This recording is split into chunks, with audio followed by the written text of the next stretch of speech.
जो पांडव लोग राजधानी बनाई थी इंद्रप्रस्थ दिल्ली में, भगवान वहां पर गए। और जब भगवान वहां पर गए तो यही मगध के एक राजा हुए। मगध कहाँ पर है? बिहार को पहले मगध कहा जाता था। तो बिहार में बोध गया नाम का एक स्थान है। उसी बोध गया में एक जरासंध नाम का राजा रहता था। बहुत ही दुष्ट राजा था वो।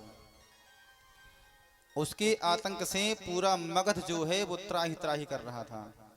और मगध के जितने भी आसपास के पड़ोसी राज्य के राजा थे सभी को वो जीत कर अपने बंदी गृह में बंद कर लिया था।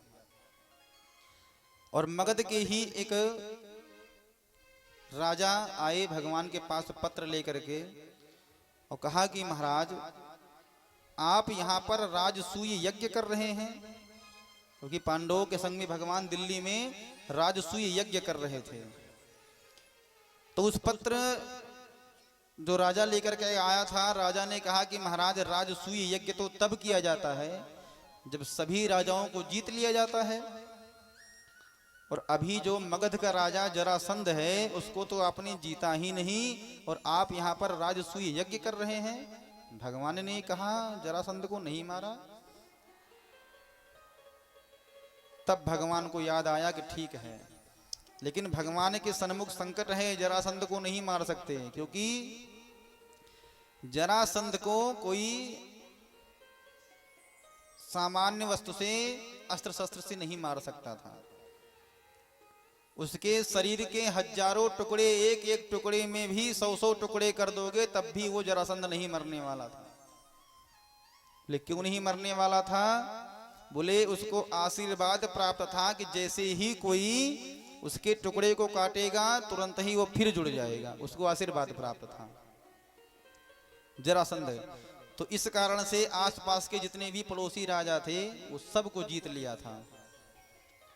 तो भगवान ने क्या किया? अर्जुन को लिया और भीमसेन को लिया और कहां पहुंच गए? मगध। और तीनों क्या किए? एक ब्राह्मण का रूप धारण कर लिए। और जरासंध के अंदर एक विशेषता थी कि वो ब्राह्मणों का बड़ा सम्मान करता था। क्यों करता था? क्योंकि भगवान उसको जरासंध को 17 बार हरा चुके हैं। जरासंध कौन है? बोले कंस की जो पत्नी थी अस्ति और प्राप्ति, उन्हीं के पिता ही हैं। कल की कथा में आप सभी लोग सुने होंगे। कल की कथा में आप सभी लोगों ने सुना था कि जब कंस का मृत्यु हो गया तो इसकी जो पत्नी थी अस्ति और प्राप्ति दोनों रोते हुए कहां पहुंची थी? अपने पिता जरासंध के पास। जरासंध भगवान के ऊपर आक्रमण किया। भगवान ने उसको 17 बार हराया। जरासंध को 1-2 बार नहीं 17 बार हराया। और 17वीं बार जब जरासंध हार गया तो बड़ा संकोच में विचार करने लगा कि आखिर में वासुदेव को जीता कैसे जाए। तो कहते हैं कि भगवान को अगर जीतना है तुमको 4 चीजें करनी पड़ेगी। सबसे पहले गाय माता पर, साधुओं पर, ब्राह्मणों पर और धर्म पर, इन चारों पर विश्वास रखना होगा।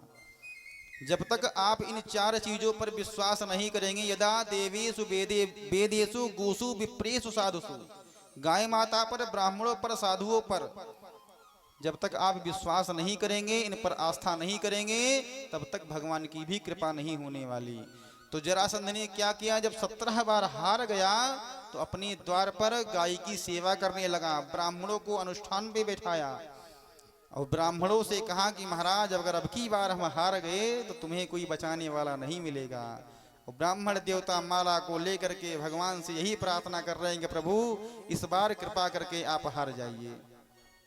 भगवान ने सोचा कि अगर रण छोड़कर भगे तो हमारी भी बदनामी होगी, लेकिन अपना मान भले टल जाए लेकिन भक्त का मान न टलते देखा। ये भगवान की महिमा है। और भगवान उन ब्राह्मणों पर परोपकार करने के लिए 17वीं बार जब जरासंध भगवान पर आक्रमण किया तो भगवान रण छोड़ करके ही भाग गए थे। इसलिए भगवान का एक नाम और पड़ गया था, रणछोर।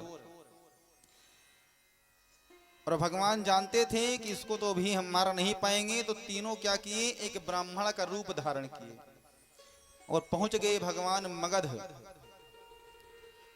तीनों ब्राह्मण का रूप धारण करके गए और जैसे ही मगध के राजा महाराज जरासंध के महल में भगवान प्रवेश करने लगे, जरासंध दूर से ही देख करके ब्राह्मणों को बड़ा आदर पूर्वक कहा, रे महाराज बड़ी कृपा की आप आए, कहाँ से आए हैं महाराज, कहाँ निवास स्थान है आपका। तो भगवान ने कहा कि अभी भी मैं सीधे हिमालय पर्वत से तपस्या करके आ रहा हूँ और आपकी बड़ी कीर्ति मैंने सुनी है कि आप महाराज ब्राह्मणों का बड़ा सत्कार करते हैं और आप इतना ब्राह्मणों को दान किया करते हैं कि एक बार दान देने पर दोबारा उस ब्राह्मण को कहीं पर मांगने की आवश्यकता ही नहीं पड़ती। जब इस प्रकार भगवान उस जरासंध की बड़ाई करने लगे तो जरासंध भी अपने मद में अहंकार में फूला, हाँ महाराज ज्ञानी तो हम बहुत हैं और आप जैसे ब्राह्मणों का सम्मान भी मैं बहुत किया करता हूं। बोलो महाराज आपको क्या चाहिए, किस प्रयोजन से आप यहाँ पर पधारे हैं। भगवान ने कहा, भैया अगर आप कुछ देना चाहते हैं तो हमें तो बस राम नाम की भूख है। संतों की जो धन होता, संतों का धन क्या होता है, संतों का धन रुपया पैसा ये नहीं होता, संतों का धन तो सिर्फ राम नाम ही धन होता है। तो भगवान ने कहा, भैया जो धन आप दे रहे हैं ये धन हमारा नहीं है और ना ही धन हमें चाहिए। बोले क्या चाहिए। तो भगवान ने कहा कि तुमको प्रतिज्ञा लेनी पड़ेगी, जो मैं मांगूंगा उसको तुमको देना पड़ेगा। जरासंध ने कहा, महाराज मैंने सभी राजाओं को जीत चुका हूं, मैं यहाँ पर जितने भी आसपास के राजा हैं, आप मांगो तो क्या मांगना चाहता हूं। तो भगवान ने कहा, संकल्प लो, और संकल्प ले लिया। भगवान ने कहा कि जरासंध हम तीनों में से किसी एक से तुमको युद्ध करना पड़ेगा। अब जिससे तुम्हारी युद्ध करने की इच्छा हो खुद ही बता दो, खुद ही लड़ लो। तो भगवान दुबले पतले, भगवान को भी जरासंध ने कहा कि तुम युद्ध करने लायक नहीं हो।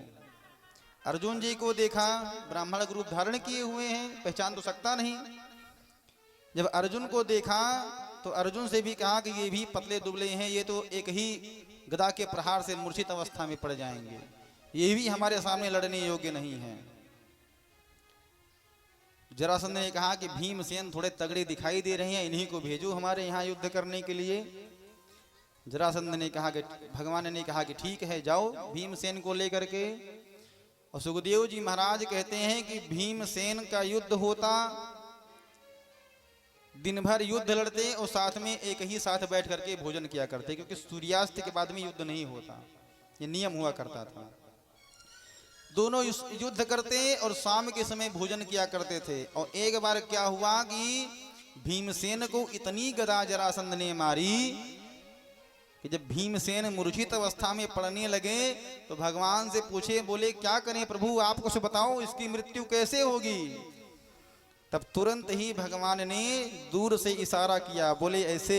कहने का मतलब क्या हुआ कि अगर तुम उसे तीर से मार दोगे तो वो घाव तुरंत ठीक हो जाएगा, अगर तुम तलवार से काट दोगे तो तुरंत वो जुड़ जाएगा, क्योंकि ब्रह्मा जी का आशीर्वाद प्राप्त है उसको।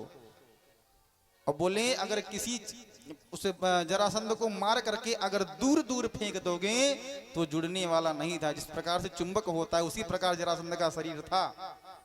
और भगवान ने दूर से भीमसेन को इशारा किया, बोले उसके अंग को फाड़ करके दूर फेंको और जरासंध की मृत्यु हो जाएगी।